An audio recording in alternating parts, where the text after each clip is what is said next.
ప్రభుదేవాని నయనతార పెళ్లి చేసుకోవడానికి మతం మారడానికి కూడా ఓకే. బట్ ఆ ఒక్క కండిషన్ వల్ల మాత్రం పెళ్లిని క్యాన్సెల్ చేసుకున్నానని చెప్పేసి రీసెంట్‌గా ఒక న్యూస్ అయితే బయటకొచ్చింది. నయనతార, ప్రభుదేవ ప్రేమ విషయం అనేది. మరి ఎందుకోసం ఆ రీజన్ ఏంటి? సో, ఇప్పుడంటే అట్లాంటివి మాట్లాడుకోవడం మానేశారు గానీ, ఒకప్పుడు నయనతార గారు అసలు పెళ్లి కాకముందు ఆవిడ చాలా అంటే చాలా ఇది రూమర్స్ ఎవరితో తిరిగినా వాళ్ళతో పెళ్ళంటూ రూమర్స్ అయితే శింబు వచ్చాయన్నమాట. అన్నారు, సో, యాక్టర్ ప్రభుదేవ శింబు అన్నారు. గారితో కొన్నాళ్ళు సినిమాలు చేస్తూ తిరిగినప్పుడేమో ఆయనతో ప్రేమాయణంలో ఉంది, పెళ్లి చేసుకోబోతున్నారన్నారు. తర్వాత ప్రభుదేవతో ఆల్మోస్ట్ ఇంకా రేపే పెళ్లి అన్నట్టుగా మాట్లాడుకున్నారనమాట.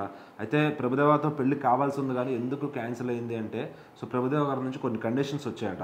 సో మతం మారాలి. సో ప్రభుదేవ గారు క్రిస్టియన్. సో ఆయన రిక్వెస్ట్ చేయడం జరిగింది, నువ్వు మతం మారాలని. సో దానికి ఓకే. నెక్స్ట్ నా ఫస్ట్ భార్య పిల్లలు కూడా మనతోనే ఉంటారు అని చెప్పి ఆయన కండిషన్ పెట్టారంట. సో అలా అయితే నేను ఒప్పుకోను, నేనే కాదు ఇలా లోకంలో ఏ అమ్మాయి కూడా ఒప్పుకోదు. సో అది ఎట్లా కుదురుతుంది, అటు డైవర్స్ ఇచ్చేసి రావాలి కదా ఇంకో పెళ్లి చేసుకోవాలంటే అని చెప్పి. సో కొన్నాళ్ళు వాళ్ళు తిరిగినప్పటికీ కూడా మరి ఆ పెళ్లి కూడా అలా క్యాన్సిల్ అయిపోయింది అనమాట.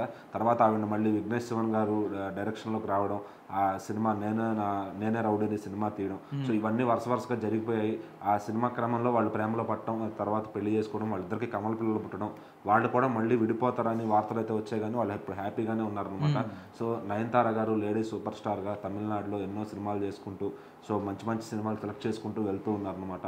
సో మళ్ళీ తెలుగులో ఇప్పుడు మెగాస్టార్ గారితో అనిల్ రావుపూడి గారి సినిమాలో కూడా నటిస్తున్నారు. సో మళ్ళీ తెలుగు కూడా ఆవిడ స్ట్రైట్ తెలుగు సినిమాలు చేస్తుందని చెప్పి అందరూ ఆనందపడుతున్నారు అనమాట. ఒకప్పుడు తెలుగులో ఎన్నో మంచి సినిమాలు వెంకటేష్ గారితో లక్ష్మి, తులసి, అట్లానే మళ్ళీ ఇంకా చాలా సినిమాలు దుబాయ్ సీను, ఇట్లా ఎన్నో సినిమాలు చేసి ఆవిడ తెలుగు ఆడియన్స్ ఎంటర్టైన్ చేశారనమాట. సింహాలో బాలకృష్ణ గారితో కానీ.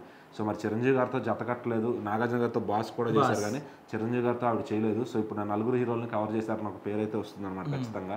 సో మరి నయనతార గారు మ్యారీడ్ లైఫ్తో ఆవిడ హ్యాపీగా ఉన్నారు. బట్ అలా ఒక హ్యాపీగా ఉన్న నటీనటుల పైన ఏవో ఒక రూమర్స్ వేయడం, మళ్ళీ వాళ్ళ ప్రేమ కథను తవ్విడేయడం, ఇవన్నీ మీడియాకి సోషల్ మీడియాకి ఇప్పుడు బాగా అలవాటు అయిపోయింది అనమాట.